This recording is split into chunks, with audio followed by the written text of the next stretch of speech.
Kaixo eta ongi etorri bat modulura. Modulo honetan landuko dugun gaia, enpresaren gizarte erantzukizuna eta interes taldeak izango da.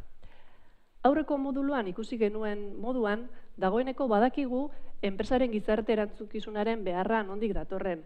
Aztertu dugu nola datu orain arte baliagarriak izan diren datu ekonomikoak ez direla nahiko, merkatuen efizientzia kaltetzen duen informazio asimetria gainditzeko informazio sinesgarria eta kalitatezkoa behar dela eta nahitaezkoa izango dela erakundeek ingurumenari eta gizartearen gain duten eraginari buruzko informazioa eskaintzea. Baina informazio eskaintzeak ez luke inolako zentzurik edukiko, informazio hori galdatzen duen publikorik egongo ez balitz. Horregatik esan daiteke, informazio mota honek jasan duen gehikuntza, enpresen inguruan sortu diren interes talde berrietatik datorrela. Egungo egoera ikusita hala ere, gure galdera izango litzateke zer den beharrezkoa, zer nahi dugu.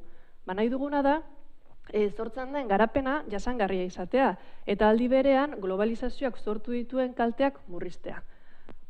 Modu honetan esan daiteke, konponbideetako bat bezala planteatzen dela, aurreko horri bai globalizazioak izan dituen eragin kaltegarriak gainditzeko eta garapen jasangarria bultzatzeko zera bezala, erantzun bezala planteatzen dela edo tresna bezala planteatzen dela enpresen gizarte erantzunkizuna. Guzti hori dela eta modulo honen atalak edo banatu ditugun atalak 3 izango lirateke.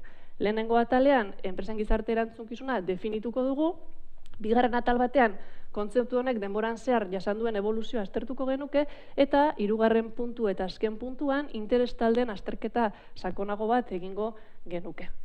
Interesgarria irudituko zaizuela espero dugu, ongi etorri bat modulora eta eskerrik asko zuen arretagatik.